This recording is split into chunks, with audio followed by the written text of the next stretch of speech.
My friends, I cannot well express how glad I am to see you both unharmed. They say that Omega's clash with the Primal shook the very firmament. You need not have worried. The battle took place far above the ground.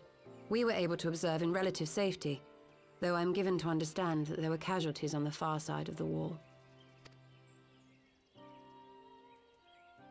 It was like watching a nightmare unfold before our very eyes. Ilbert's primal manifested in the form of a colossal dragon, a being of pure violence.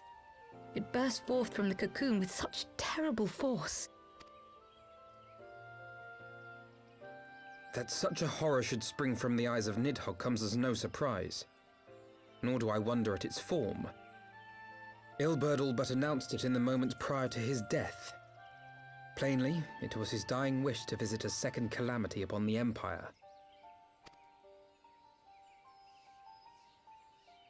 And I am quite certain the abomination would have obliged had it not found itself outmatched by Omega.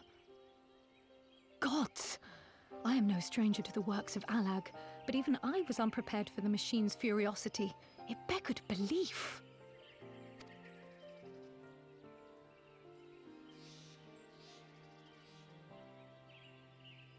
And how fares poor Ida in the midst of all this? Have you spoken with her? She is up on the platform, lost in thought. We deemed it best not to disturb her, but mayhap she would welcome some company after all. Shall we?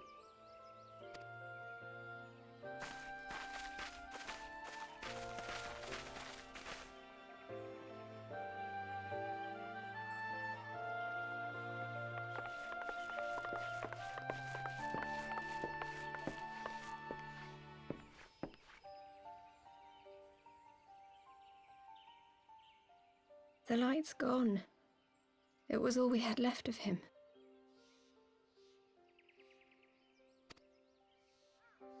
Ida.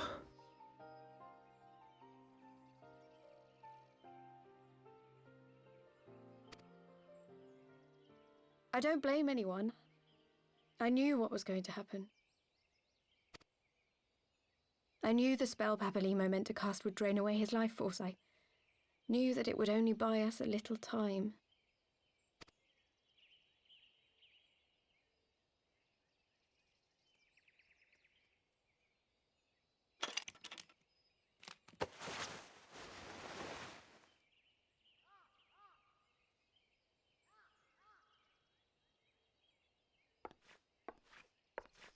Ida, there is no need to explain.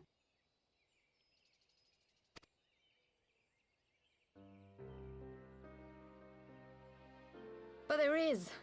I can't hide in Papalymo's little shadow anymore, and I shouldn't hide behind my sister's mask. 20 years ago, on the day the Empire marched into Alamigo, I was still just a child, not even 5 summers old.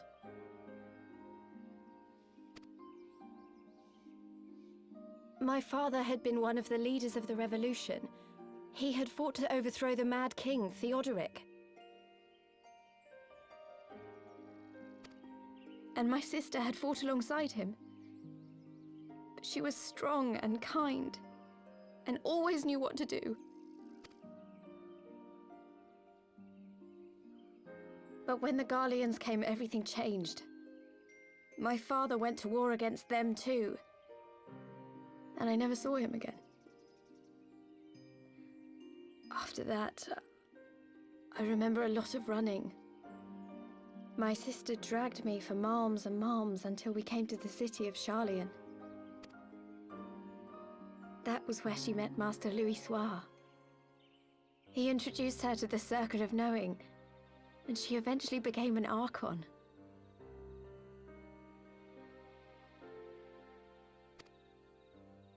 She was your inspiration.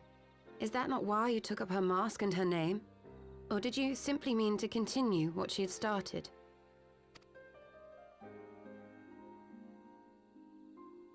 You've known all along, haven't you?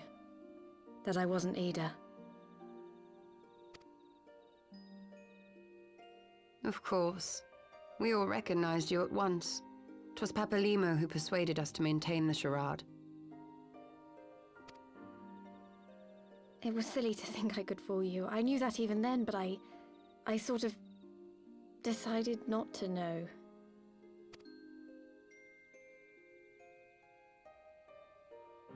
Ida died 6 years ago, on a mission to smuggle refugees out of Alphinaud. They say she was overwhelmed by Imperial soldiers when she stayed behind to save a little girl. She was so strong. There must have been a lot of them.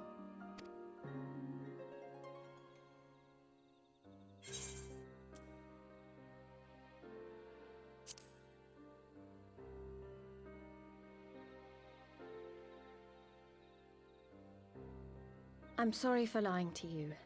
My real name is Lise.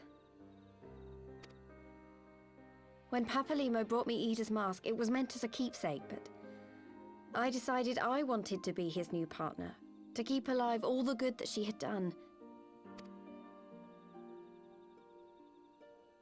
I didn't want to become Ida, exactly. At the time, though, I still didn't know who I was myself, and it almost seemed easier to play the role. Papalymo agreed to help, of course, but it was never what he wanted for me. He wanted me to walk my own path, and those were his final words to me.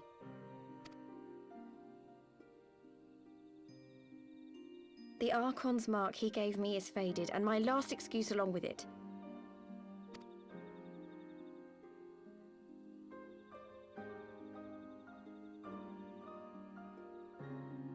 So this is it. Whatever I choose to do from now on, I do as Lise. And I choose to continue my family's fight. I want Alphinaud to be the country that Ida and my father always wanted it to be.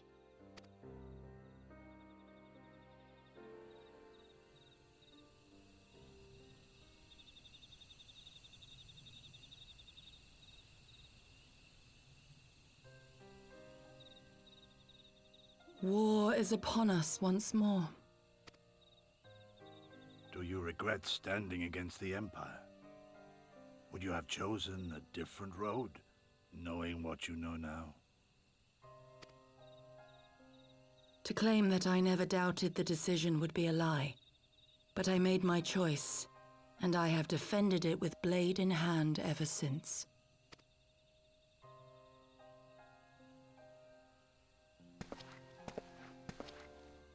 The battle continues, and our steel is needed.